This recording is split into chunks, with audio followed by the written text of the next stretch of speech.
लोकसभा चुनाव 2024 को लेकर काफी चर्चाएं हैं कि बसपा अगर इंडिया अलायंस में आ जाती है तो पूरा खेल पलट जाएगा उत्तर प्रदेश में।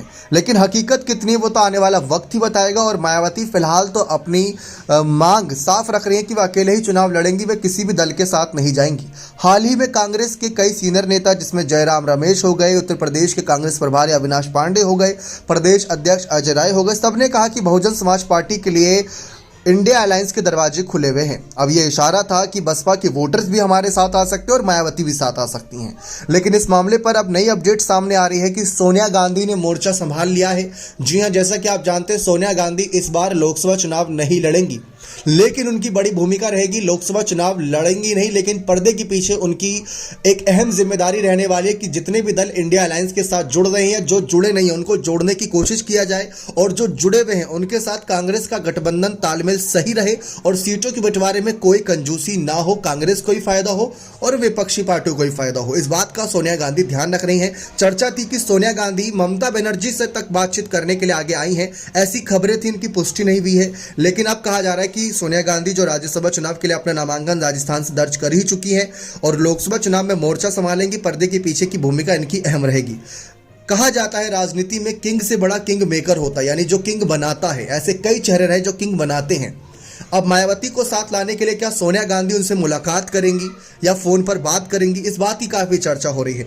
फिलहाल देखा जाए तो सोनिया गांधी भी उन्हीं से बात कर रही हैं जो दिलचस्पी जता रही हैं या जिनके साथ गठबंधन हो गया है, क्योंकि नीतीश कुमार ने साथ तो छोड़ दिया।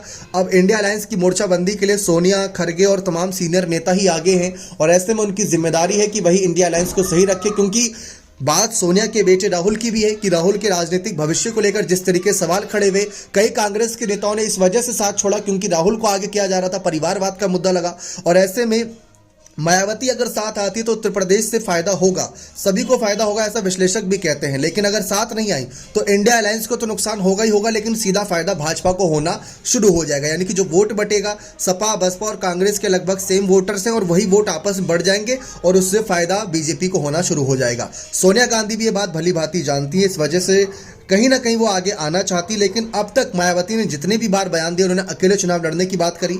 इस पर ममता ने भी साफ कहा था, ममता बनर्जी ने साफ कहा था कि अगर वे अकेले चुनाव लड़ना चाहती हैं तो हो सकता है उनका कोई एजेंडा होगा, और शायद ये बात सोनिया गांधी भी जानती हैं। लेकिन अब बात आती है कि सोनिया गांधी इस अवसर का फायदा उठाएंगी या इस मौके पर मायावती को घेरेंगी। अब नजर आ रहा है कि सिर्फ और सिर्फ फायदा उठाया जाएगा, यानी कि मायावती के इस फैसले को बहुत ही अलग फैसला बताकर जनता के बीच पेश किया जाएगा। हो सकता है कि जनता की सहानुभूति अपने साथ ले ले और दलित वोटर्स और कुछ मुस्लिम मतदाताओं को बसपा से अपनी ओर खींच ले कांग्रेस पार्टी। राहुल गांधी की यही रणनीति नजर आ रही है, इसी वजह से अखिलेश के पीडीए को उन्होंने स्वीकार कर लिया।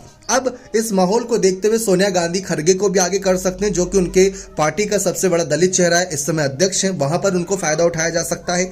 तो सोनिया गांधी की रणनीति अलग हो सकती है। हो सकता है कि वह इस पूरे लोकसभा चुनाव में कुछ अलग ही भूमिका के साथ नजर आए। लेकिन मायावती और सोनिया गांधी के बीच जितनी भी हमने खबरें पढ़ी है और सुनी है, कहा जाता है कि इनके बीच इतने रिश्ते खटास भरे नहीं है। कांग्रेस पार्टी और सपा के साथ गठबंधन में इस वजह से नहीं आ रही क्योंकि वोट ट्रांसफर का डर रहता है मायावती को, इसी वजह से वे साथ आना पसंद नहीं कर रही हैं। तो ये हालात बिगड़ते जा रहे हैं। लेकिन हाँ, अब कांग्रेस इसका फायदा उठाएगी, कोशिश कर रही है कि दलित वोटर्स को साधने के लिए मायावती की प्रति सम्मान भावना रखी जाए, ना कि उनको घेरा जाए। जैसे सपा के कई नेताओं ने क्या कहा कि मायावती तो बीजेपी की बी पार्टी है, लेकिन कांग्रेस क्या कह रही है कि अगर बसपा साथ आना चाहती है तो हमेशा आ सकती है, उनके लिए इंडिया अलायंस के दरवाजे खुले हैं। अब आप बताइए कि क्या सोनिया को सामने आकर बातचीत करनी चाहिए, क्या मायावती को सोनिया गांधी के साथ जाना चाहिए? नहीं तो इस पूरे घटनाक्रम में देखा जाए तो काफी हद तक मायावती के लिए नुकसान की बात कही जा रही है। लेकिन हो सकता है कि मायावती के पास कोई ऐसा तुरुप का एक हो जिसके दम से वो पूरा खेल पलट दे। बने रहे चैनल के साथ, बहुत बहुत धन्यवाद।